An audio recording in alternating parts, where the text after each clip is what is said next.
Hello Steve, hello Jill.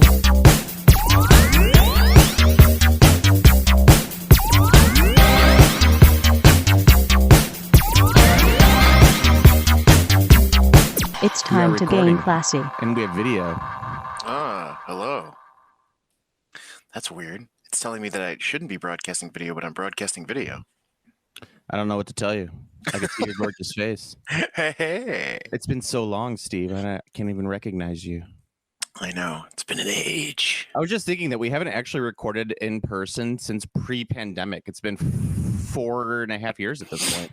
That's true. Yeah, we were early adopters of the online format. Yes, we were. There you go. I lost you. I lost your beautiful face. Oh no. No, I'm gone. So we got a lot to talk about today. Columbo?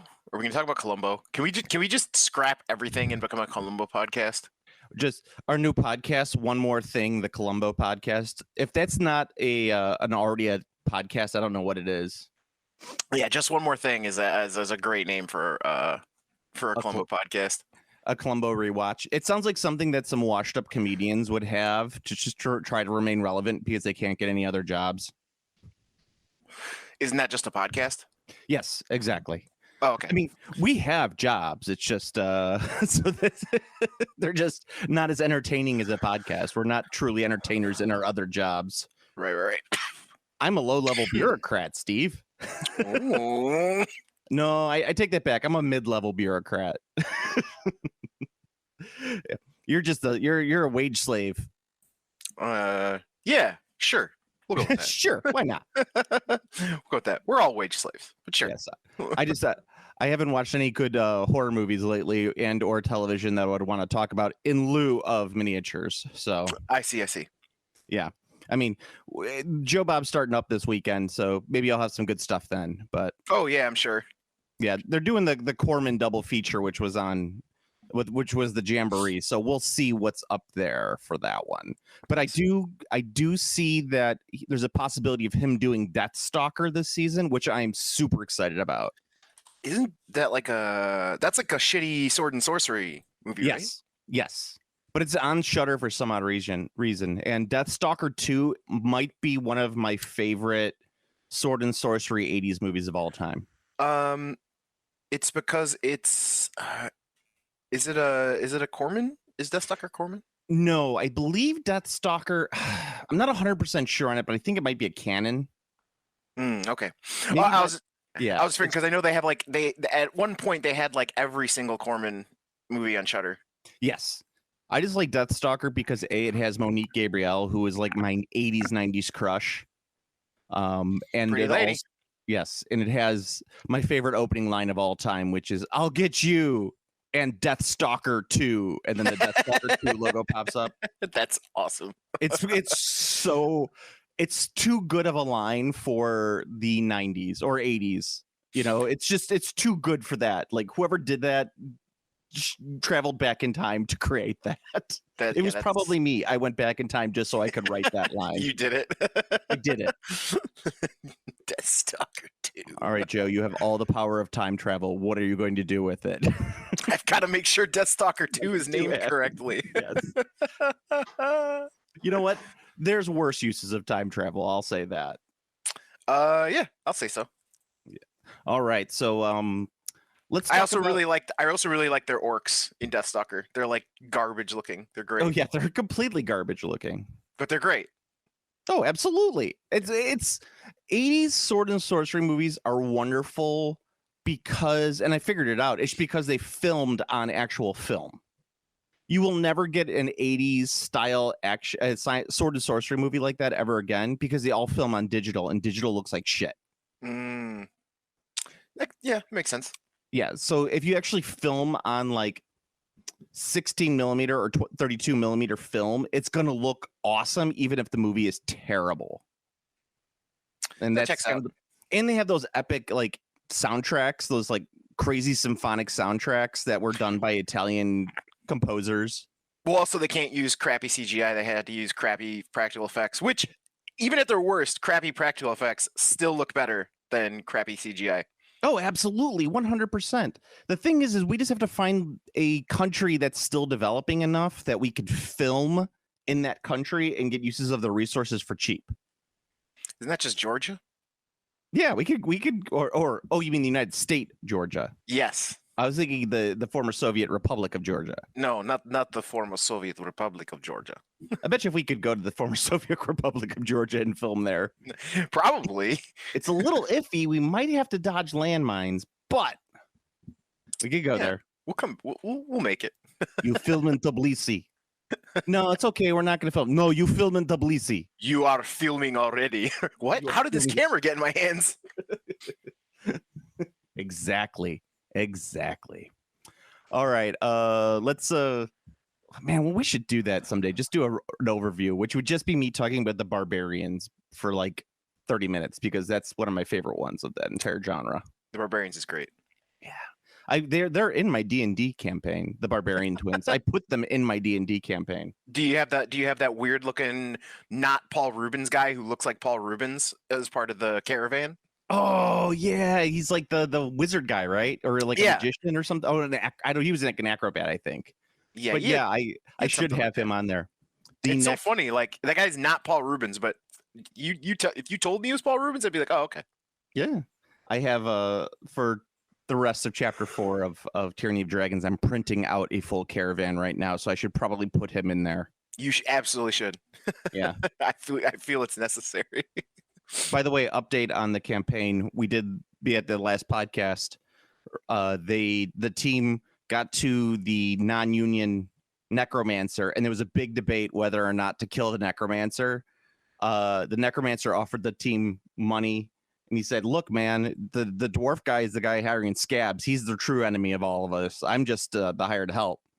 And then, but part of the team was very angry that he broke the deal regardless. So there was a big split in the party about what to do about it, and it was like a seriously like heated debate for 5 minutes on my table about what to do about this, and it was the most perfect thing I could have ever asked for as a DM. That's awesome. Yes, but they ended up taking the money and then setting the brewery on fire. All right, nice. Yeah. So and I have to say that the giant skeleton was a bad move on my part. It almost TPK'd the party. I was like, "Ooh, it's gotta be careful there." I mean, it was good enough because it almost TPK'd the party, which is kind of what you want for D&D. You don't want them to TPK the party. You just want to scare the party enough. Yeah, almost TPKing is that's always pretty good. Yeah, I have to say the almost TPK is true Dungeon Master chef's kiss. Yeah, I'm a big fan. Well, I don't know. That's one of the reasons I like the older editions is because it's like the older. So here's the thing. I was thinking about it, and this is a weird. This is kind of I'll let you. This is just a weird tangent. But I was thinking about like why like character power creep happened so much, and like there's like some like characters are so much more powerful than they used to be, and also how much longer it takes to make characters than it did before. And I think that actually shifted to this situation where like nobody like people are always like, oh, my character can't die. Like characters can't die. Like you can't kill characters. Like you can't. And I think it's because the game's gotten more complicated over the years, and actually mechanically creating a character has gotten more complicated over the years. So they got rid of the most important factor. Well, for me, because I'm a fucking storyline dork, but they got rid of the reasoning as to why a sudden replacement character would show up. And what I mean is that they've completely obliterated the concept of the camp followers Oh, I see what you're saying. For D&D. So like example, in AD&D 2E, you're doing a dungeon crawl, right? And let's say you've got 5 players, 2 of the players die in the dungeon, and 3 players make it out. The whole concept is like there's like a whole shit ton of like peasantry and other warriors or like various people that are following your adventuring group. Like you actually are supposed to have like a bunch of NPCs following you guys around. And they're your camp followers, and that's where you get like hirelings, so on and so forth. And then hirelings are also something that like nobody uses in D&D anymore, and that was the other thing that made you gave you an instant character to take over for. And that's what, and I literally think that change in like game design / like game feel has resulted in this thing where like characters aren't supposed to die, and like it's really bad for characters, and like it's kind of softened encounters and softened like the gameplay. And I'm not like, you know, characters should die every fight, but like I think that there's like there's a very accepted unspoken or maybe even spoken thing where like players do not expect their characters to die unless they have approved that their character is going to die.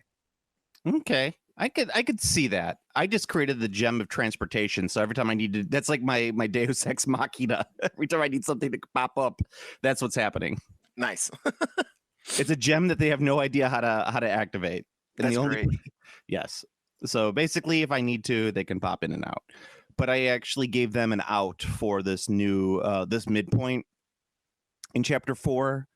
So because Baldur's Gate, they have to like, it's kind of a good like stopping point for some characters, and I'm allowing them to switch characters at this point because they're going to be hired on as caravan guard.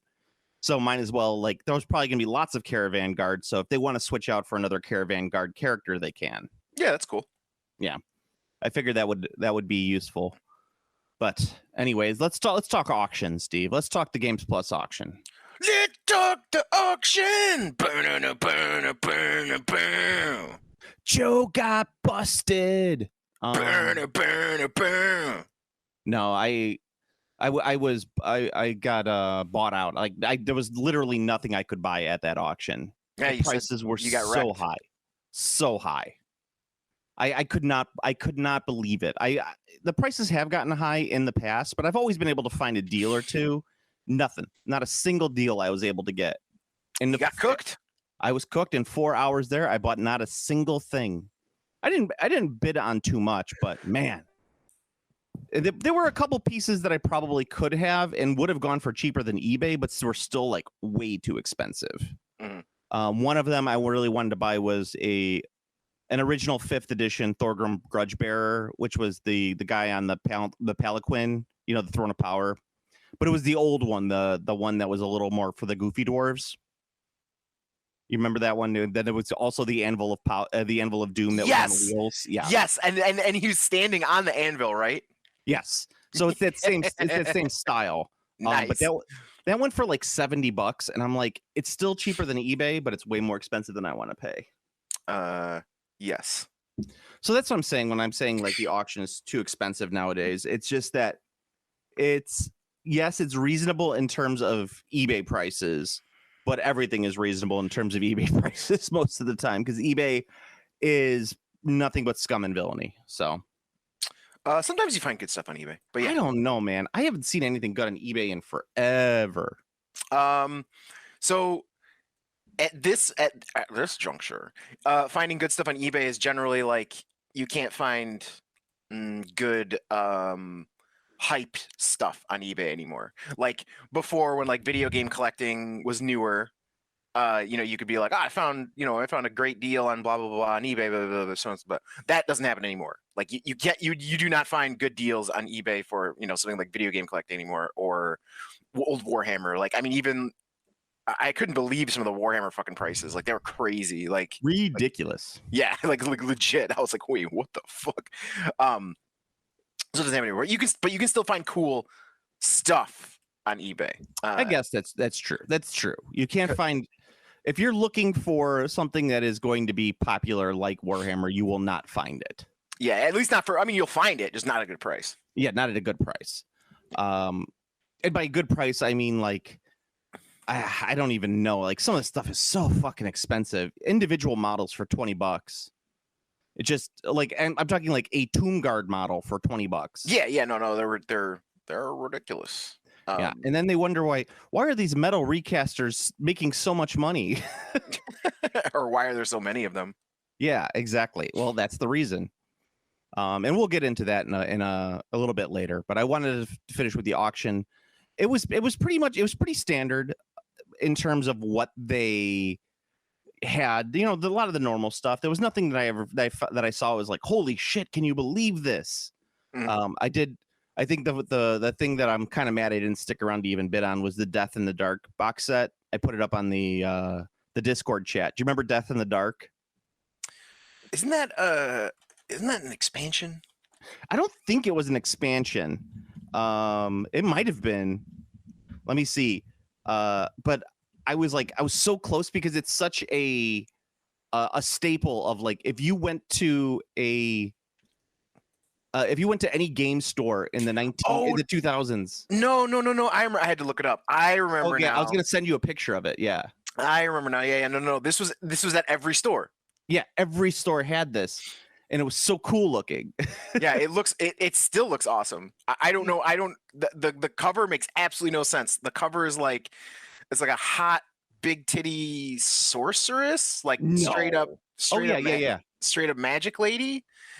But then the character, which I assume is a protagonist character, looks like a dwarf aesthetically, like not tall, very stocky, buff, gigantic beard, but he's got a Kaiser helmet from like World War I. Good old pickle helm. Yeah, and then he's wielding like a laser blaster or like a flamethrower. I think that's a flamethrower more than anything. Yeah, so like you're immediately it's like, what the fuck is this game? And yes, there is legit a model of that guy in the game. There is a mini. It does not look as good as the cover art. No. But it's there. But yeah. It's a Hero Quest ripoff. Yeah, it's Rapham. So it's got some old school minis in there. Yeah, it's a super Hero Quest ripoff. The board looks just like the Hero Quest board. The walls are that same kind of like hard cardstock with the doors, so on and so forth. Yes, and the reason I thought it was an expansion is because it was supposed to be or was part of a system. Okay. It was supposed to be part of a like more than one thing. I don't remember what the hell it was. Oh, it's been so long. Hang on, let me look at the box. Okay, yeah. On the cover of the box, you see in the bottom, it says it's part of the Universal Soldier System. Ooh, Dolph Lundgren. Yes, and that's a minis rule set, I guess. So it must be, but it's one of those. But it's part of, I think, our history as gamers. Like this box set was at every game store. Oh, absolutely. And no one ever bought it because it was overpriced for what it was at the time. Also, apparently the game's terrible. Well, yeah, of course it's terrible. It's all games at that point were terrible. They just threw some shit together, some cardboard, and were like, "Here's your game. Play it, you fools, you idiots." Yes. You nerds. What are you gonna do? Go on a date? I don't think so. But you're gonna play this game solo. So, I might be out of my mind here, but upon looking for this, I believe you can still just buy this game. Oh yeah, absolutely. I just it was at the auction, so I was like, I kind of want to buy it at the auction. I can't believe you can still just buy this game. That's the wildest thing I've ever seen. Listen here, folks, and when I mean you can still just buy this game, I don't mean like you can just grab it on, eBay or something. You can legit go on Rapham and you can buy this game from the mid 80s. 1998. 1998. My bad. I was way off. But still, you can still just buy it. All right. God, is this a good looking game? And there's they have additional box sets. They have do they? Yeah, they have Dark Elves. They have so I guess that's what. So I guess this is more of like a this is like a base game. Yeah, and then they did release a bunch of expansion like war bands for it. It's so good. Man, is this my Death in the Dark player arc? Is this where I become a Death in the Dark player and I start shilling it? No, Joe, seriously, it's a good system. It's really good. It's in depth. It's in depth. It's in depth. I do like I'm on the Rapham page right now, and they have like bases, and one of their bases is Chicago sewer lids, and I kind of just want to buy a fuck ton of them. I don't know why, but I do. It's pretty awesome. I do like that. I think I bought some of these before because I think I used them in a Skaven army for base terrain. I remember having them. I remember the Foul Sewer London, England base. So nice. I remember that. I thought that was so. Yeah, I think you need to get your Death in the Dark. I think you need to get into this. Yep, I need to be. It's my Death in the Dark arc. It has to happen. Death in the Dark arc. Death in the Dark. The Death in the Dark, but spelled with a C. Arc. DARC. Yeah, D''ARC. Arc. Yes, I do like the name of the or like the base game description. It comes with two sides: the Dwarven Prospectors versus the Veneer, and they're terrible spider minions. Spider minions. Yes, there's spider minions. Yay! Yeah, so I guess this is actually like a warband versus warband game. While you're going around inside of a map that looks like HeroQuest. That actually sounds kind of fun. Yeah. Oh no! Steve has fallen into the hole. No! Steve has fallen into the dark. I'm gonna play the Reptiliad Utanith. That's who I'm gonna play in this game. Nice. I'm gonna play the Skelebones. You're gonna play the Skelebones? Of course you're gonna play the Skelebones. Yeah. God, Rafa models are simultaneously the worst and the best. They really are. No. Like legit. Like dear listener, please. I hope you're looking at Ratham. That's RAFM. Yes. With us while we wax poetic about these incredible minis. But yeah, that's it. They're models where you're like, God, that sucks. I want it. That's a great way. That should be their tagline as a company. God, these suck, but I want them. I want them. I mean, you do like the Death Knights on their page. The Death Knights, they're. I think those are objectively goofy looking, but man, are they fucking dope. Like I really like them. Their models look like something where I would love to buy their bulk Cthulhu models. Like if they had like a tub of Cthulhu models, like metal at a convention, I would like to stick my hand in there and just grab a bunch and throw them into a bag. Yeah, absolutely. Pay by the pound for them, but I would never pay individually for any of the models. I would buy in bulk, and I would just be like, "What the fuck did I get?" Yeah, I like it. No, I mean, I think. Oh, I figured it out. The word we're looking for is charm. There is a charm to it. There's a charm to their miniatures, and that's what it is. And 100%, it really is. It's like because man, like they're fun. They're fun looking. Yeah, and they create those nice box sets. Yeah, they're cool. They also have a Lich Magician, which is hysterical. A Lich Magician, yeah. And when I say Lich Magician, I mean it's a lich, but he's doing like pulling a rabbit out of the hat trick. That's it. He's legit a magician. All right. So yeah, the other stuff I saw at the auction that was there was so much Song of Ice and Fire stuff there. And I know that it's a running joke, but it's like, how does that game sustain itself when everybody is putting their shit out there so cheaply? I don't know. You got me. I know there was. There's always defenders. There was someone on the Discord defending it, and I'm sorry. It's one of our listeners, and I know it's a regular one. I just can't think of whose name it was that was doing that up there.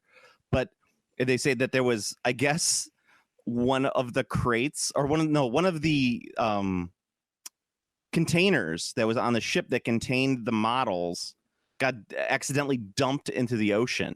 So Holy in shit. the ocean somewhere is a container full of the newer miniatures for A Song of Ice and Fire, which is why it took so long, and all those models, the older models, were so around for such a long time, because all of the better sculpts got lost in the ocean. So I guess somewhere in the ocean, leading to our microplastic crisis, is more Song of Ice and Fire rustic miniatures. They're going to be the downfall of our civilization, Steve. It's the reason why we have microplastics in our blood. We are gonna have. Well, it sounds like we have a quest now. We got to get Matthew McConaughey circa Sahara to get it. Yeah, we got to rescue those miniatures. All right, team. Somewhere in the bottom of the ocean is a shipping container filled with over $12 billion worth of miniatures. We're gonna get it. It's just that little submarine that imploded. Fuck those people. I mean, can you think of a worse way to go? Being imploded in a submarine with a Imploded bunch in of a, rich people. imploded in a submarine with a bunch of rich people. I don't know. Did I lure them there as part of a trap? Because it sounds okay. I mean, it sounds like a great revenge plot, right? Yeah, Like yeah, like we're like that's the movie version. The movie version is like it's you set it up where it's a bunch of rich people and a dude who set up this trip to go down there, and the movie is mostly flashbacks while so he's like talking to them. And it's like the meal, yeah, it's like the meal. right? Yeah. And then then he reveals, yes, and by the way, enjoy the implosion. I mean, the only thing that makes it sad for me is that it was instantaneous. Like those people needed to suffer just a tiny bit, not too long, like 30 seconds of pure terror and then death. Yeah. Well, whatever. I'll never get my revenge on the billionaire class. This is true. Yeah. So with the auction though, it's I made a killing. She slapped on my Optiliheimer. Yes. I made a killing. I made over $600 with a lot of that BattleTech stuff. Nice. So that was nice. I know you're a little disappointed that I won't be getting into BattleTech, but I'm okay with it. My heart is broken. Yes, exactly. God, that rule book. Jesus fucking Christ. How do people handle it? The Alpha Strike one isn't bad. And you keep saying that. It's not. The Alpha Strike one is not bad. Like it's legit. So here's the thing about the Alpha Strike book, and I mean, God. Correct me if I'm wrong, regular BattleTech players, you trigonometry guys. The rules stop at like fucking page 30. Like that game is almost all optional rules. So like the actual rules are like it's almost like a one-page rule thing. It's like it is the shortest, easiest game to understand possible. Like I'm not even kidding. It's like a joke easy. Almost anytime you see them going into like really complicated sounding bullshit, it's because they're using optional rules. So anyway, carry on. Carry on. But aside from that, I didn't see a ton of old school stuff that I was like, ooh, fun, like metal. There was a couple cool bags and blisters but there was nothing like Warhammer. I think a lot of people. I figure everyone's holding on to their metal. Yeah. Well, I think everyone is holding on to their fantasy right now because we're at that stage right now where fantasy is the new hotness. So no one wants to get rid of their hotness. They're like, no, I'm totally going to play the old world. And so we'll have to wait like, I don't know, 6-7 months before people realize that they're never going to play the old world for them to be like, okay, I'm done with it. True. And then they'll drop it off. No, that makes sense. I mean, and that could actually lead to a second thing. And I was talking with you about this is how people are using Age of Sigmar models for the old world because they can't get the old world models that they want. Yes, I heard. I mean, and again, I would like to shill Mantic. They've got some good stuff. But I think that's the bitter. I don't want to say irony because it's not really irony, but that's a very funny, maybe as opposed to ironic twist on it. Is that these people who are using very expensive Age of Sigmar figures to play the old world can literally find any number of proxy armies out there that they can use to play. Well, presumably they already like. I mean, I don't want to. I wouldn't be 100% making assumptions here, but like, let's just say, for example, I wanted to do the Age of Sigmar idea for my Warhammer army. I would just use. I already have Age of Sigmar stuff, so like I would just use what I already had. So I'm not buying anything. I mean, yes, except to do the old world, you need a lot more models, I think. I mean, it depends. I haven't been playing the Age of Sigmar, so I don't really know what normal model content is for an army. But like, let's just say you're playing Lumineth for High Elves, right? Or well, let's say you're using the new Orcs and Goblins for the old world.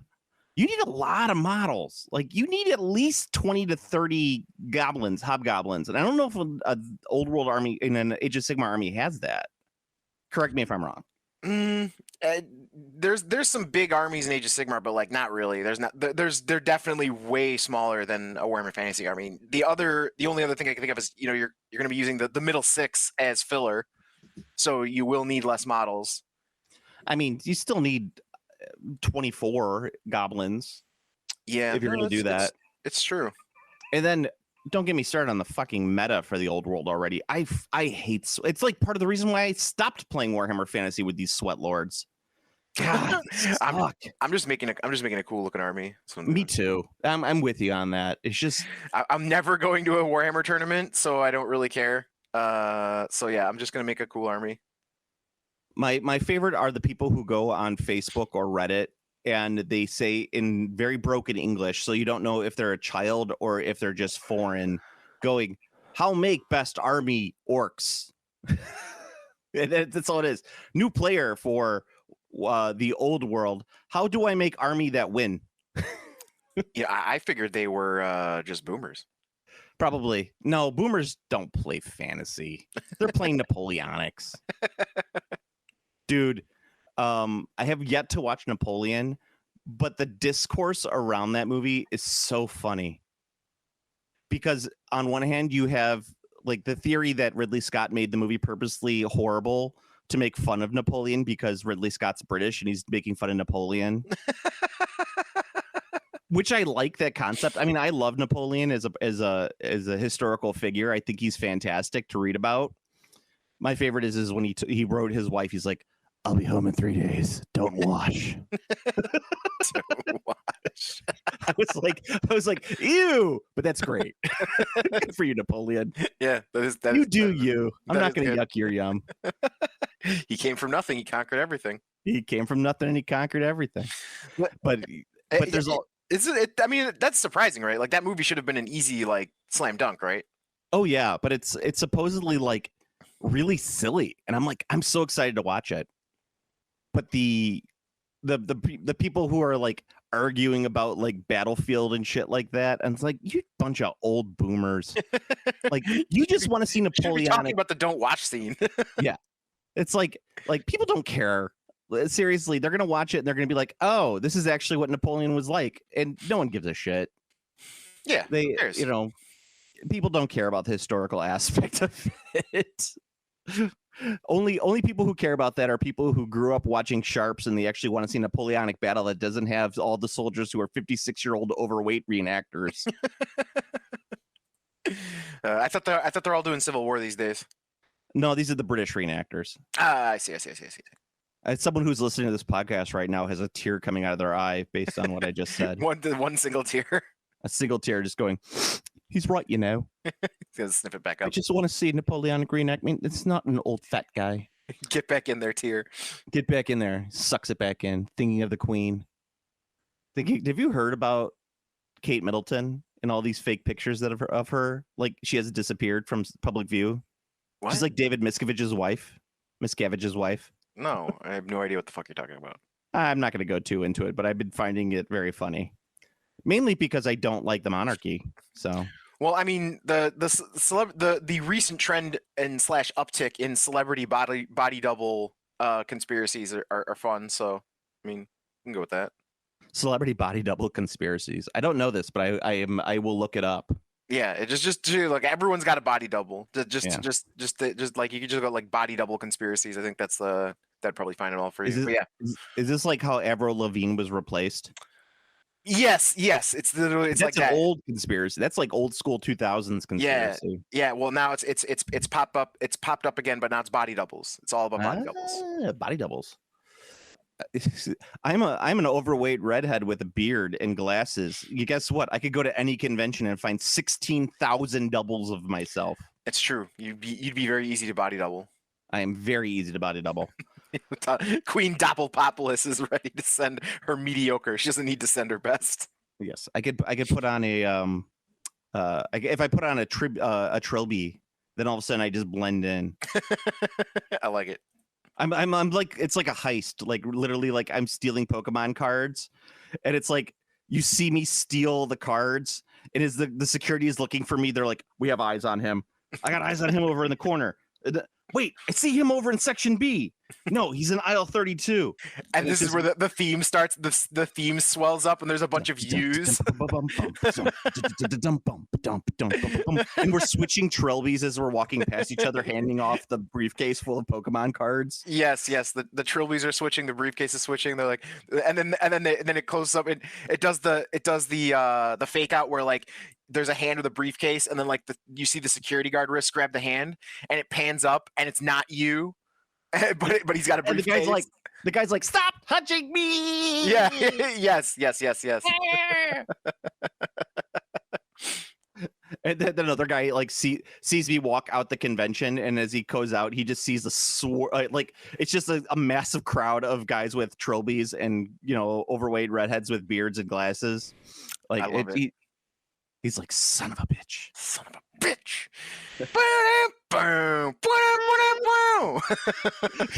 Got to be jumping off a dam with an American flag parachute.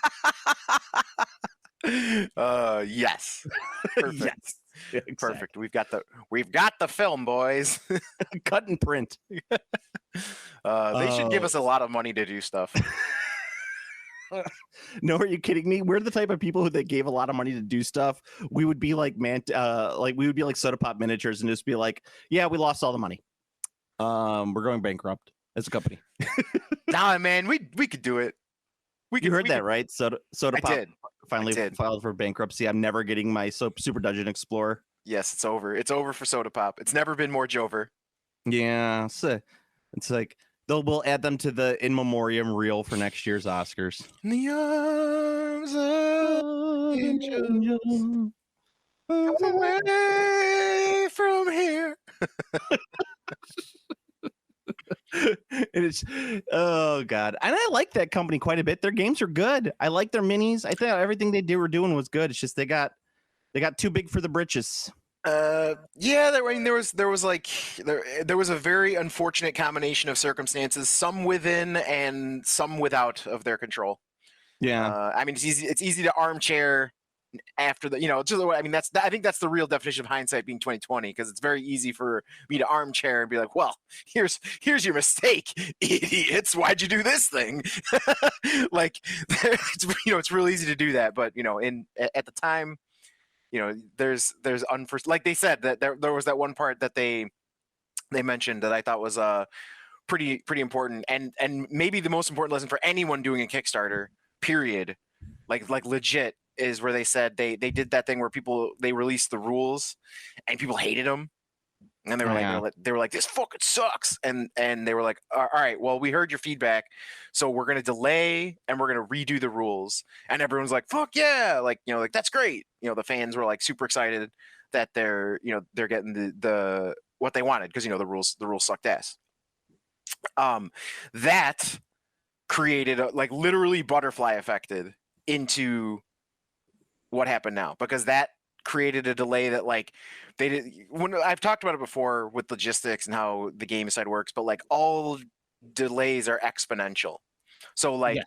if something is delayed on a shipping container, like or I shouldn't say it like that. If a carrier is delayed by 2 days with a shipping container, that ripples and gets bigger and bigger and bigger. And eventually what that boils down to is that your new booster series of your card game is now 2.5 months late. Because of a 2-day delay. And all of them, you got to think of the millions of dollars in and then the money costs that go costs up. You. Yeah. Yep. And then the costs go up because suddenly you and then it's the costs versus income also changes too, because you're going 2 more months longer without any of that income that you would have normally anticipated in that time frame. Yep. So yeah, so that small decision that didn't seem like a big deal, likely, like I said, created a huge effect. And then the one dude had like heart condition. That was bad. Not good. Yeah. So that's what I said. In memoriam, 2024 Soda Pop Minis. Yes. Pour one out for your Super Dungeon Explorer. Yes. Yeah. And that $200 that you sunk into it that you're never getting back. Well, I mean, if you thought you were still getting it back at this point, that's a little silly. When they said that, I was like, oh shit, I got like $100 some in that I'm never getting back. Oh well. Fuck. Yeah. Well, that's, I mean, like I said, like would I love for the Studio X painting system thing to like suddenly post an up that says, "Hey, we're shipping your stuff"? Yeah, I would absolutely love that. That'd be great. Do I ever anticipate that happening? The hell no. Hell no. Yeah, and there's at least like 2 other Kickstarters I didn't get, but but again, and I feel fucking weird about this. Every time this happens, anything like this happens, I'm always just like, when I throw money into Kickstarter, I throw the money in, and then after that point, I consider it a donation. Yeah, I mean, I think about like all the Kickstarters that I've backed. It's like they're either by companies that I know I trust at this point, or it's like 3D printing Kickstarters where I know I'm just going to be getting the files. I'm not. That's it. So it's not like I'm not getting the files. Most of the time, those files are done before the Kickstarter even starts. Yeah, like, I think there's very few Kickstarters that I have backed where I've ever been like, or a risky Kickstarter, I should say. Well, you never know. I mean, you like there's Kickstarters that promise the moon. Those are obviously risky, but like there's a lot that are just kind of like surprising ones. Like oh shit, like like this doesn't seem like anything out of pocket or out of the ordinary, or it is a trusted company that suddenly has issues. But again, that's why I'm all in on the like. It's a donation. If I get it, great. Yeah. Speaking of, did you see that Horror on the Orient Express is dropping soon? Oh, I didn't see that. Yeah, they're saying it's very, very soon. I don't have an actual date yet, but I'm excited for it. I'm going to get it. Oh shit. Oh shit. And actually, I don't know if you saw, but the Harry Night Models dropped their new Harry Potter Kickstarter. Wizarding Duels. Again? Yeah. You wanna duel with your wand, Steve? No, I actually don't. I'm good. Do you remember there was that? It was like 10 years ago. It was really big that people were running around playing Quidditch in parks. I do remember that. They were very much into the Quidditch. I was kind of actually thinking about backing the Night Models one for my daughter, because she's a big Harry Potter fan, and I was like, maybe I should just get her the core box. It's got Harry and Hermione and Ron and all that whole gang. But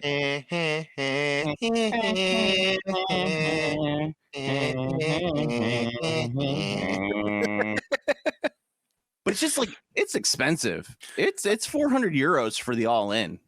That's expensive. Yeah, I don't know if the models are that rustic or if they're going full metal models again. But it's I don't know what. Yeah, I don't know what they're currently doing, but they were always metal, and they were metal in like long after the time where everyone was like, we're not doing metal anymore. The Night was still metal. Yeah. Their Batman the Animated Series set is awesome. That what? Their Batman the Animated Series set is awesome. Oh yeah, that's pretty cool. But once again, it's like Night Models falls under the big problem for me of why do all of the minis have to be painted like they look on screen, and that bothers me slightly. Yeah, I mean, I get it. You want to do the like thing, although it does appear that this, I'm looking at this now, it does look like this is rustic. It does, doesn't it? I don't remember seeing what it specifically says. I didn't go too deep into it, but the rustic would be better than the metal. Let me tell you that, because the Night Models metals are horrible to put together, and we talked about that on the last cast. Mm-hmm.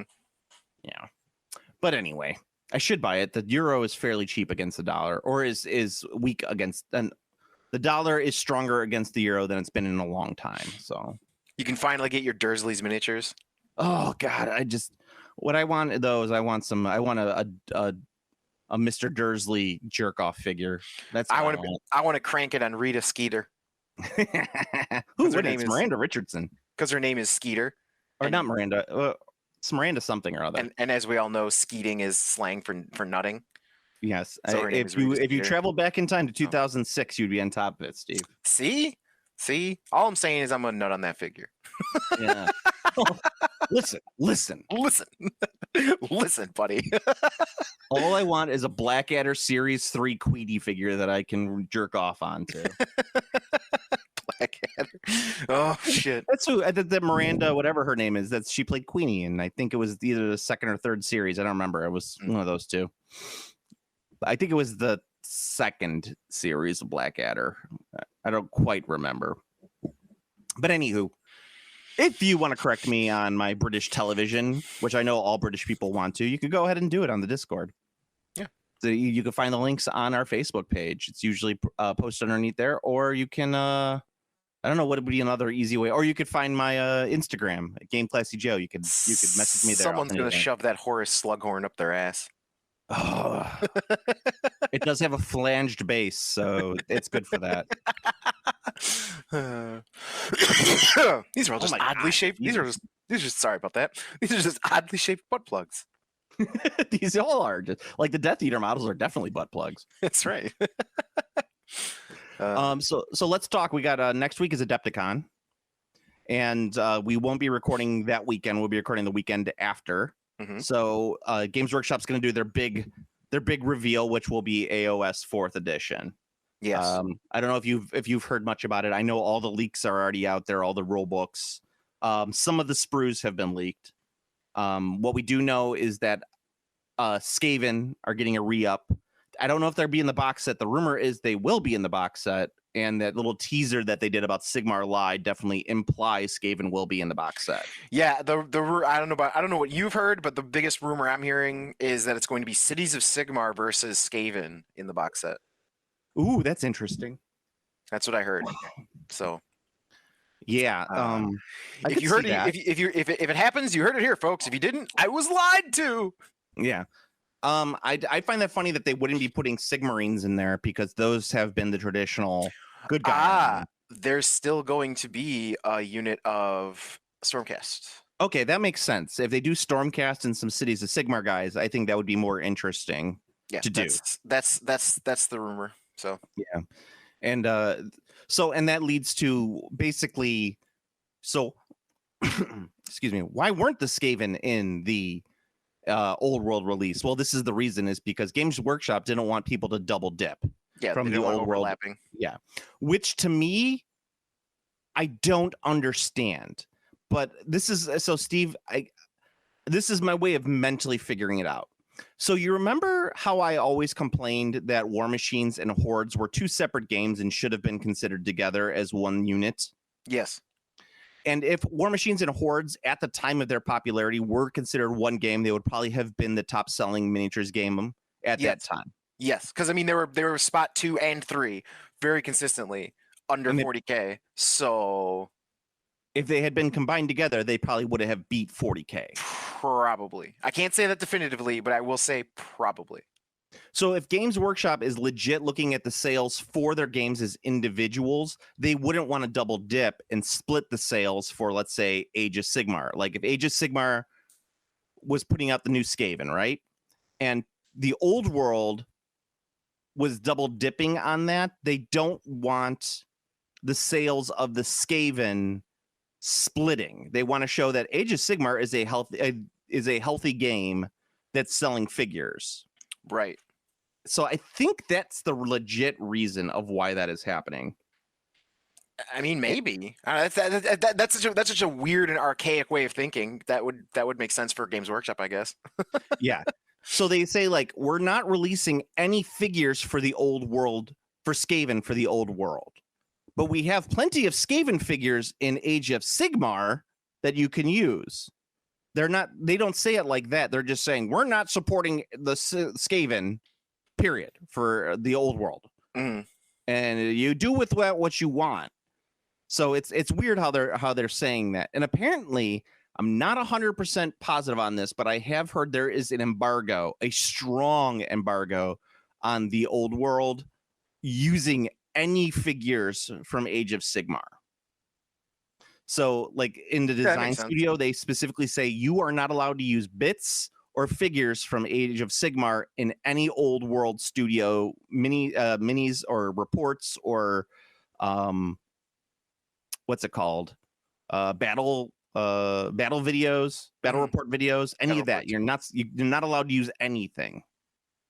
So, remember how that was for for Lord of the Rings. They had the same Yeah. thing. You were not Yeah. allowed to use any bits from Lord of the Rings in the Warhammer Fantasy Battles, Yes. which I thought was weird, but hey, but that was licensing stuff. You know, when you got New Line, you can't, like, there's probably like real legit things that you can and can't. Oh, that's actually, you know, that is a point that I didn't even consider with Lord of the Rings, but yeah, no, that makes sense. Yeah, so there might that's what I considered on that, but that's what I'm thinking with the old world is that they don't want any sort of cross sales contamination ruining their numbers for their game. Because if Age of Sigmar looks like it's not selling as well as they intended to sell, that could screw up some sort of line go up. Yeah, maybe it could be something like that. Yeah. So that's the big reveal. They're revealing they're going to do the Age of Sigmar box set for 4th edition, which will probably come out in the summer. They're doing a re-up of the Ossiarch Bone Reapers. That's a truth, hashtag truth. They're doing that one. Bone Reapers. Yeah. So if you can extrapolate from what they were talking about with the old world and Age of Sigmar, this new edition is going to have new Dark Elves finally. So they're going to have some Dark Elf figures. And they're probably going to redo what I heard is they're redoing Beasts of Chaos. So all the Beasts of Chaos models are getting redone for Age of Sigmar. So Age of Sigmar is going to have all new Beastman sculpts, while the old world will have all the old Beastman sculpts. That's interesting. Yeah. I know a lot of people that are using the newer Chaos models for Age of Sigmar, and they look fantastic. They're a little big, but they look fantastic. I will have to say, in putting together a bunch of stuff for Age of the old world, I really like the new bigger bases, Steve. I really like them. Oh, absolutely, absolutely. I knew they were going to be the best idea ever. Because I played with Black Orcs in fantasy. I mean, in putting together this Bretonnian army I'm working on, the fact that the models actually fit together in a unit is so fucking nice. I thought the Cav bases are the same size. No, 30 mils. Oh, nice. 30 by 60 as opposed to the 25 by 50. Ah, nice. Yeah, it's very nice indeed. And it's I'm very happy that they did it that way. I do have to say a slight review on the Bretonnians. I picked up the new Knights on Foot. So I was like, Tim, could you pick me up some boxes of the Knights during the pre-order? I'll pick them up at your store. And he's like, yeah, sure, no problem. He's like, do you want the Knights on Foot? And I was like, yeah, give me a box. And I didn't realize that it's a 20-man unit, so I paid a lot of money for that box set. But I was like, oh, it's fine. It's like I'm kind of glad I did. But those models don't really fit the aesthetic that the 6th edition models have. Oh yeah, do they look? They're cool. They're really cool looking, but they definitely look like we are a brand new 2024 sculpt going up against a 2006 sculpt. I see. Yeah, it's they are definitely fancier and better looking and better casted and better sculpted, and it's just that they look infinitely better. Okay. Which is a problem. Also, if anybody could help me out on our Discord, you can shoot me a chat in the Warhammer sub Discord or whatever it's called, the Discord channel.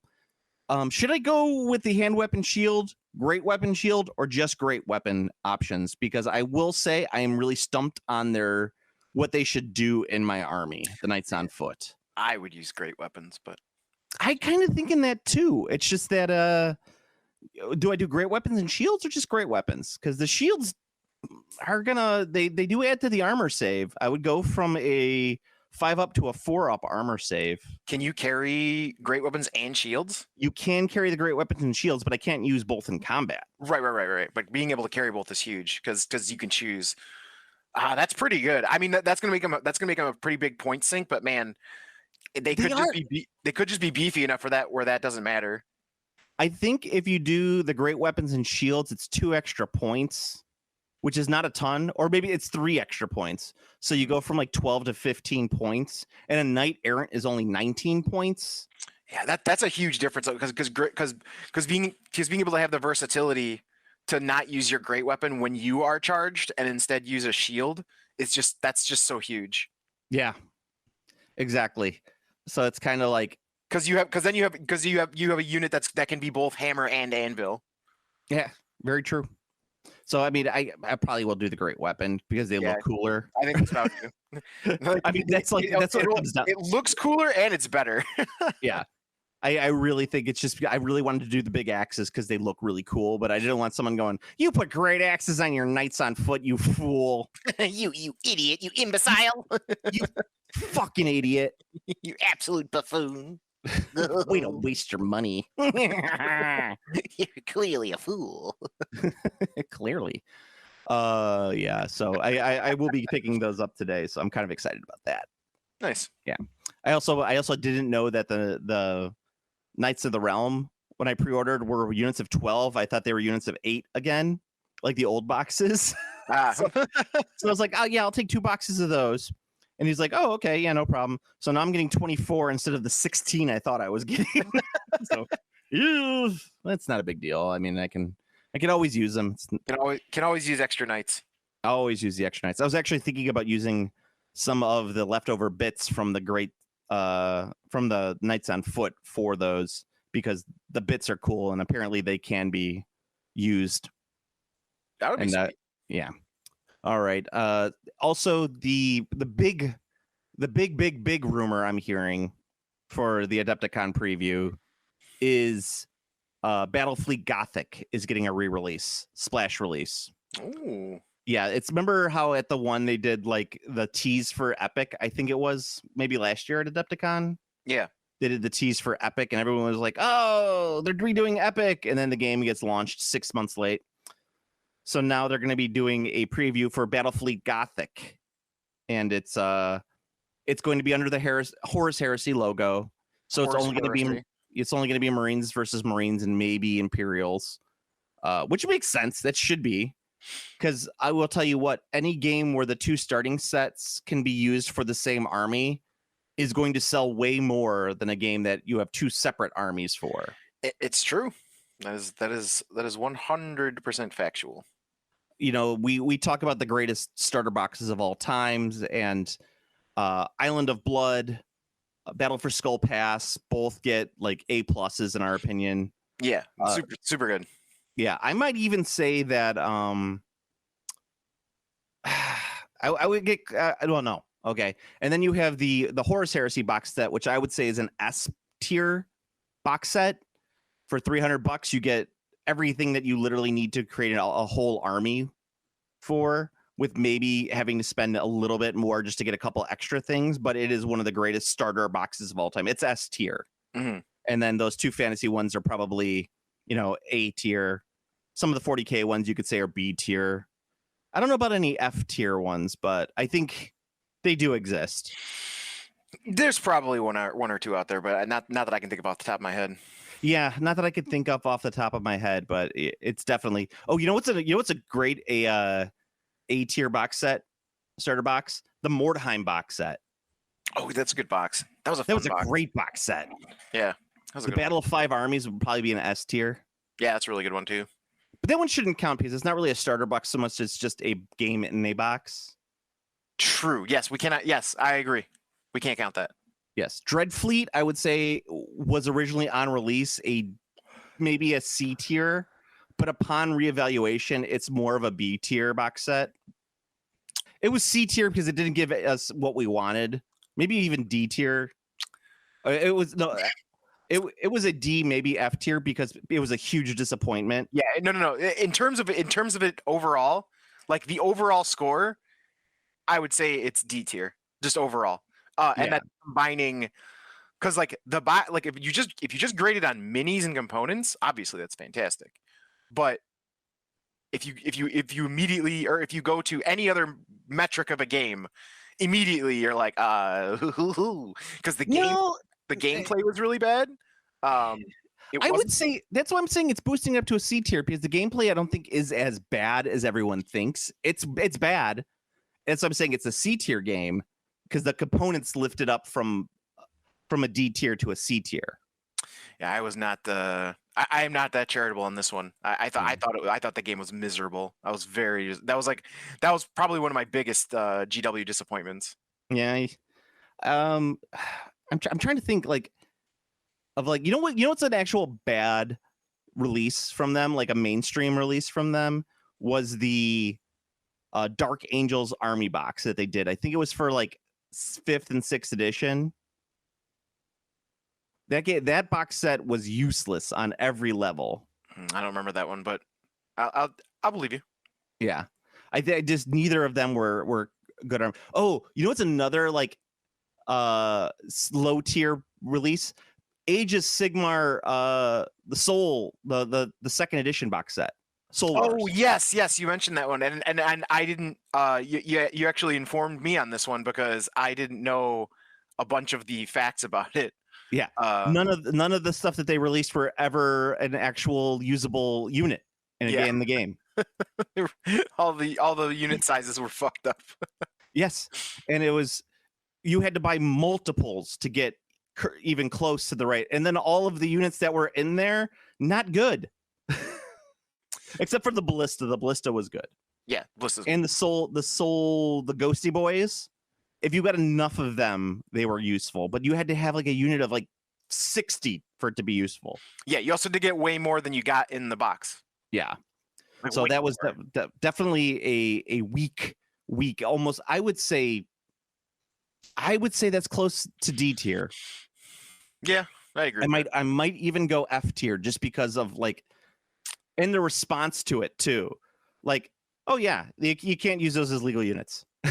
Like that was just their response. That's pretty bad. Like, will you be considering and that was one of the things is like, would you consider releasing a box of like supplements that you could bring them up to legal units? And they're like, no. I was like, okay, well, fuck you. And then they did the Indomitus release box set. Remember the Space Marines versus the Tyranid box set? Yes.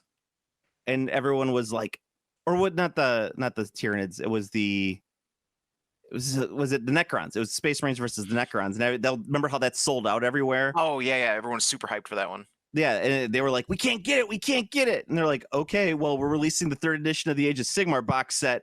Trust me, you guys will be able to get this. And then they've had them in perpetuity. They have had them forever. They have had them forever. That was like a limited splash release, and they never went through the stock of it. Oh, good times.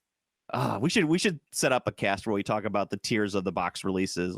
I'd have to figure out a definitive box set release, starter set release. We should do that. We should do a starter set review for all the starter sets for every game we've ever played. For every game. Clan War, awesome starter set, all metal. Yeah, we should do that for any starter set. Here's the rules. We have to review the games of starter sets of games we played when they were alive. So when they were alive. Okay. When they were alive. So for example, like I couldn't review like the Clan War one because I never had that starter set when it was a game that was, in existence in print. But did you know the rules? Most of the rules of Clan War. It's been too long. I would get, if you like quizzed me, I would probably get them quite wrong. But I did play it when it was newer. So what about Warzone? Did you play Warzone when it was I never played Warzone. I played the Siege of the Citadel. That was my game from that company. Yeah, different rule set altogether. Yes. So. Yes. Oh man. But anyway, so yeah, Battlefleet Gothic. There was another starter set that was actually, when it was released, was a great starter set, even though it was Imperials versus Chaos. Yes, but it was very cool starter set. Very cool starter set. The game was decent for a 2-2 boat game, but of course it got ruined when it got taken over by, not Forge World, but what was the company that was doing like specialist games? It was just specialist games. Yeah, so when specialist games took over, it kind of got ruined, and of course. People are already like in the rumor mill going, I hope they're releasing Eldar for it. I hope they're doing Necrons. It's like, they're not, you jackass idiots. You stupid fucks. They're not doing that. What do you feel about that? You're just going to go on Facebook and complain about it, aren't you? Aren't you? Yes. Yes. Yes. Nerds. Aside from that. All right. So that's most of. Oh, you know what else is going to be at Adepticon, Steve? And we could talk about this. Do you What? know? No, what? BattleTech pods closing. Pods. They're bringing the Adepticon, and they're bringing the classic BattleTech pods to Adepticon. Nice. God, those things are the insides hosable? Because I know you say that they haven't updated the hardware, or no, you said they have updated the hardware in the Yes, pod, the hardware's been updated. but the software is not updated. Yeah, the software is the farthest, or the thing that has gone without update the longest. It looks like the graphics from the Money for Nothing video by the Dire Straits. Yes,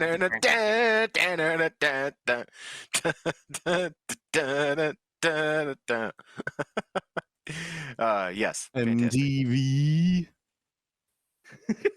Money for nothing and your chicks for free. That song, problematic. Got some bad language in it that we don't use anymore. It has a slur in it. It does have a slur in it, But which is a shame because I love the Dire Straits. that's okay. I can say it. Yes, I'm allowed. you're allowed. But we're not going to say it on the podcast. That's true. You can go ahead if you'd like. So the so they're having the BattleTech pods, and people are excited for some odd. I don't know why people still get excited about these pods. You know why? Because they're fun. That's why. I guess they're just expensive. They're expensive, but they're fun. It's fun. Like going in and burning like 20 minutes in the BattleTech pods is just fucking fun. I guess, but it's like most of the time I'm sitting there going, I don't know what I'm doing. I don't know what I'm doing. I press a button and my BattleTech explodes. You could be you're role playing as a prison conscript in like an urban mech. It's got to be. Like, pick your mech. It's the one with the big squares on the top or the big squares on the bottom. Ooh, big squares on the bottom today. How gauche. Oh gosh! So I it's like, and then I'm entered into there, and I'm just playing Money for Nothing in my head as I'm playing the game. It's like, it's like, these aren't money for nothing. I paid a lot of money to do this for 5 minutes, and I just explode. It's like okay, so I'm in the pod. I'm gonna move forward, and I press the move forward button, and they're like, mech overheated. I'm like, God damn it! That's good. Yeah, no, I like that. 18-year-old me was very, very pissed off the first time I played the BattleTech pods. BattleTech pods are cool. Yes, BattleTech pods are cool. How much is it to play an hour? $300. All right, let me get my credit card. Yeah. Let me get my credit card. It's the one with Naruto on it. It's a custom job. Yes. So yeah, Adepticon will be next weekend. I will be there. I'll be playing games on Thursday night and Saturday. I'm not playing anything on Friday. I'm kind of using that as my day to kind of wander around and, buy shit, hang out. So if you see an overweight redhead with glasses and a beard, just say, "Are you Joe?" And eventually you'll get it right. Yeah, just make sure you don't lose your position and backtrack, because if you go back to the front of the convention, you're gonna just start all over again. Never go back to front. You're gonna get an infection that way.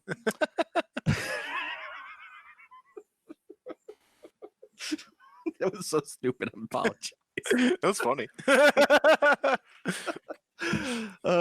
Yeah. So I'll be playing in the Horus Heresy room on both those days.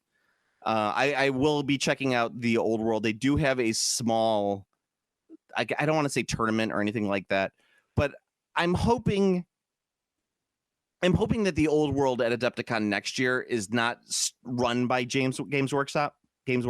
By James Workshop himself. Yeah, James Workshop himself. Because I would like it if it was more like narrative based, kind of how they do the Horus Heresy one, where it's like, okay, we're doing this, and it's not competitive. It's not a tournament. It's more just like rolling against people and who's got prettier armies and stuff like that. And I think that would be more fun. I mean, I do think the narrative, I read about that narrative 40K event, and that definitely sounded like way more fun than any tournament I've ever played in. So yeah, I mean, the Horus Heresy one is super duper fun, and it's very low stakes because all of the awards are more like, they're very subjective. Right. It's all soft scores. Yeah, making the awards, you just make the awards completely based on soft scores. So like the game doesn't matter. It's just fun. Yeah, exactly. And I think that's more interesting than anything else. Mhm. All right. And so finally, last thing I wanted to talk about with today is I wanted to give a review of a couple. No, wait, is there anything that I had said I wanted to talk about that I missed? Let me check the records while Yes. you talk about what you're going to talk about, and I'll check the records on your notes. So Steve, I just recently got into buying 3D and got into 3D prints. He's been interested in it for a while, and now he finally got his Tomb King's army. And I know a lot of people are bitching and moaning that they can't get the prints for the old world. And in the old world, 90% of the stuff that's there is unavailable, and the stuff that is available is always sold out. So the only stuff that you can really buy right now is for Bretonnians or Tomb Kings. And maybe some stuff for Age of Sigmar, if you're able to get a hold of it. If your game store has old copies of stuff, you can get that. But otherwise, it's near impossible to get stuff. So I wanted to start going over some alternative models for Age of Sigmar, breaking it down by army. Mm-hmm. So this one, I'm going to talk about Bretonnians because I am playing Bretonnians. And so I've researched this a little bit more. Next cast, I want to do Tomb Kings. And we could talk about that. But I did want to talk about a couple companies that are putting out 3D proxies for Bretonnians. And, you could pick whatever you want, but I'm going to give you my picks. And what I would say is probably your best bet if you either want to buy or print your own for Bretonnia. And most Bretonnian players, they have like one or two that they absolutely, they all do Highlands miniatures. Right. So Highlands miniatures is the one that Steve got for his Tomb Kings. Yeah, they're fantastic. I'm very satisfied. I also went with the 28 millimeter, not the 32 millimeter. So I went with the smaller scale. Well, quote unquote smaller scale. And I highly recommend them. I think they're great. Yeah. So with that, I just wanted to say Highland has great proxies. I don't think they're the best proxies, but I think that they are super duper adequate. And by that, I mean, like, if I had to tier them, I would tier them as an A tier. They have everything that you need. They're all consistent in how they look. They print well.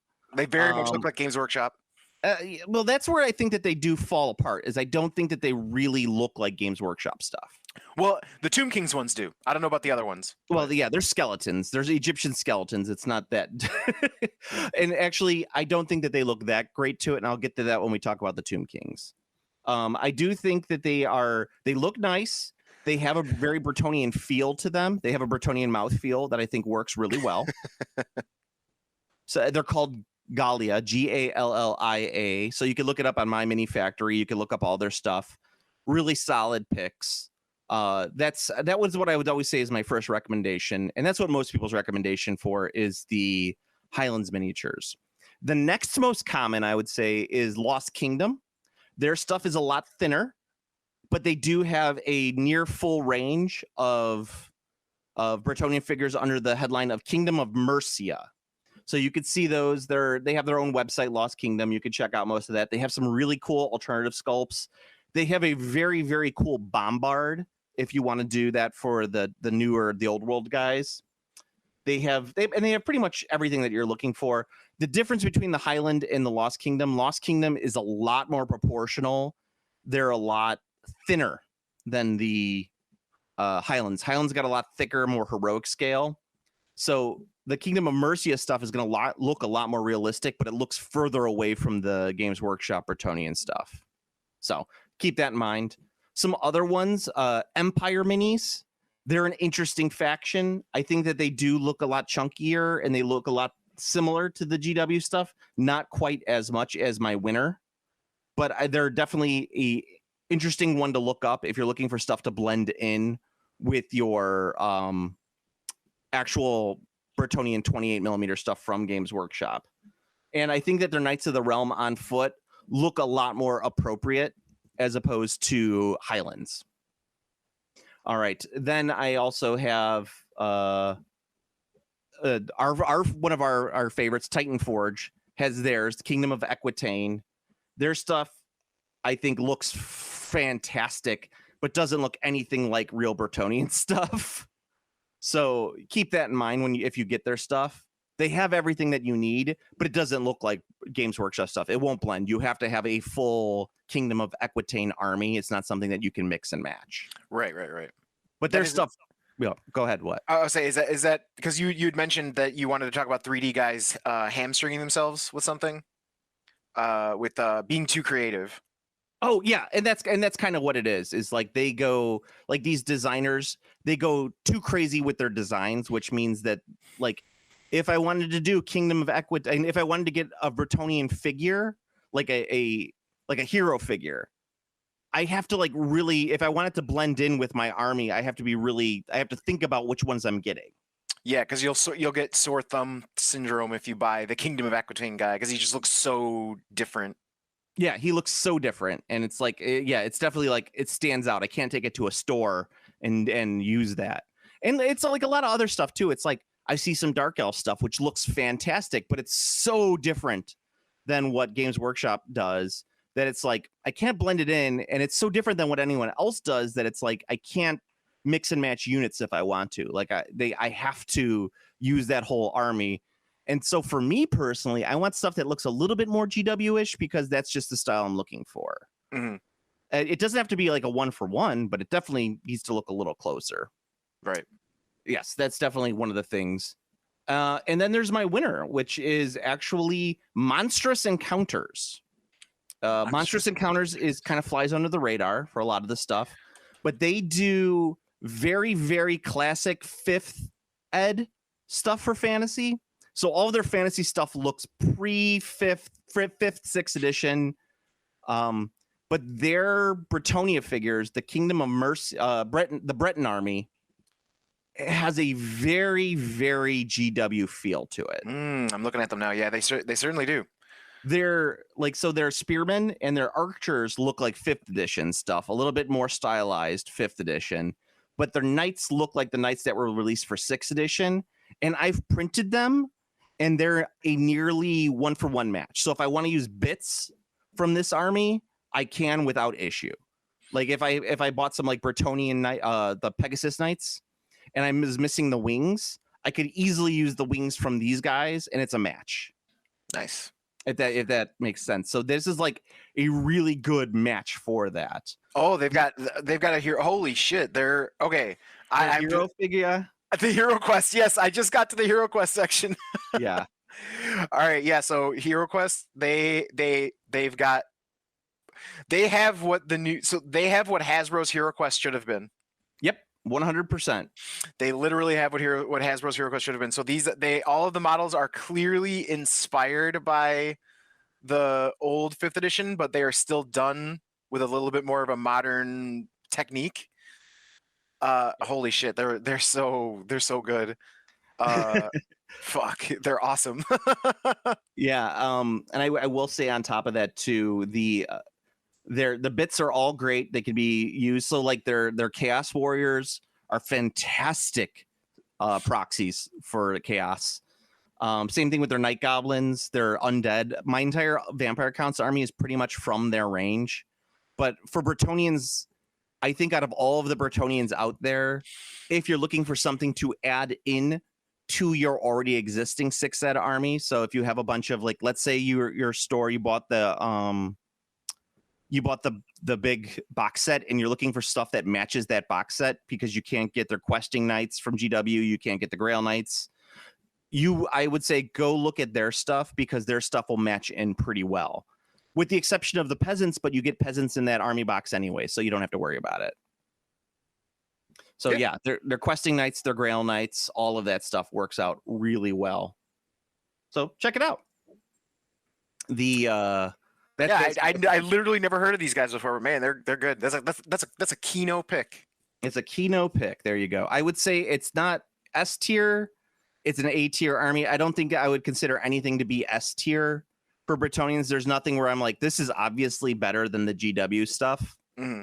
But yeah, I'd say that they're A tier. Highlands is A tier. Probably Lost Kingdom is B tier. Some of them, Empire Miniatures is B tier, maybe C tier. Raven's Twin is another one. I didn't mention them. They have some Bretonnian stuff, but I would say that's probably like B, C tier. Titan Forge, B tier. B because they're really, really, really good sculpts, but they should be C tier in terms of like matching up with Games Workshop. But they do they do just work straight out armies on their own, which is awesome. They do work. Every one of them works as a straight up army on their own. So keep that in mind. When these all kind of popped up because Games Workshop just never supported the Bretonians from when they were initially released to now. So yeah, it's hard to believe, but the Knights on Foot are the first new Bretonian figures that have been released since 2006. That's so wild. I think it was 2006 was the last release, which sounds about right. Anyway, do we have anything else that we need to talk about? No, I think that's it. All right. So go to the Game Classy Facebook page. It's the best way to find the link to the Game Classy Discord, where we have all the Discord channels where we talk about all the things, all of them. We also got a shout out that we didn't talk about Star Trek on the last episode. So this is me mentioning Star Trek so we could talk about Star Trek this episode.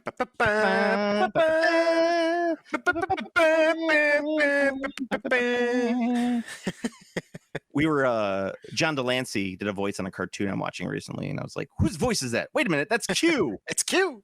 And it wasn't My Little Pony. I know he did a voice on My Little Pony, but it was the new Masters of the Universe cartoon. So keep that just up there. And also Picard is getting a lot of nominations with all of the awards this year. So Jean-Luc Picard. I saw something recently where it was Jean-Luc Picard is a high functioning alcoholic, and I thought that was really funny. That is really funny.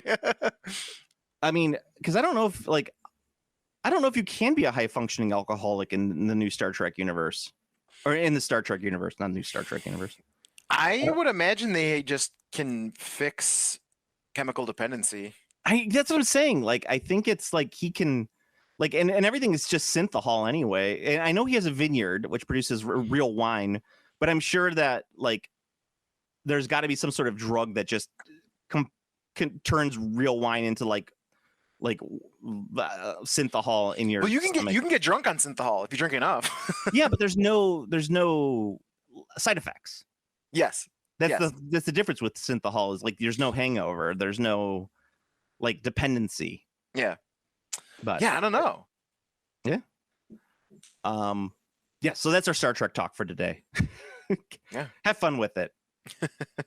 If you want to you help out the podcast, you can like, comment, subscribe on the iTunes, and you can like, comment, subscribe on the YouTubes. That's the places where we put them up. You can also, if you want to see more of my miniatures or get in contact with me, you could see me on Instagram at GameClassyJoe. I'm pointing up pictures of Bretonians. Bretonians. I'm doing old school. I know I got called out on not putting heraldry on my actual errants, but my errants have not earned their heraldry yet. They have to earn it. I believe that was 5th edition where they did that. Mm-hmm. But I'm not 100% sure. Because I know they didn't actually have Knights Errant in 5th edition. No, they did not. But I think I remember reading about that somewhere. Is like they had to earn their heraldry. That could have been. Oh, that was probably in the Storm of Chaos, the Knights Errant army. It could be. I don't remember where I remember reading that, but I remember reading that. If I didn't, so what? This is the lore of my army. It's my army's lore. It's my army. I make up the lore. Yes. And lore was played by the same guy who played Data. Oh. Star Trek Talk. Welcome back to Trek Talk. Talking Trek. It's a sister podcast to Just One More Thing, my Columbo podcast. God, the Columbo podcast. Well, I was laughing about it because I started watching Curb, right? We're marathoning Curb. Mm-hmm. Not marathoning. We watch just an episode a week. But my friend was like, yeah, I'm rewatching it too, because the guy who plays his manager is doing a rewatch of it with a podcast. And I'm like, yeah, it's because he got kicked off his last show for sexual harassment. As I say, these rewatches are just done by people who can't get real jobs, actors who can't get jobs nowadays. So they go out and they do a podcast and they get support money from Bombas Socks. Yes. So yes, you could find me on Instagram at GameClassicJoe. You could follow Steve on Blue Sky or at Command Throw. It's true. I'm there. Be warned, lots of anime porn. Poles and holes, baby. Holes. So many holes. And so until next time, Steve. Once men turned their thinking over to machines in the hope that this would set them free, but that only permitted other men with machines to enslave them. What's that from? And it's from Dune. Oh, it's from Dune. Oh, nice. It's from Dune. Did you see Dune 2? I have not yet, but I will. I watched it. I liked it. I was not high enough for it, but I will watch it as soon as it comes to streaming. Yes. Speaking of, remember last cast I mentioned House That Jack Built? It's on Tubi right now, so if you want to watch that. Oh, nice. I'll have to check that out. All right. Later. All right, later. Game classy.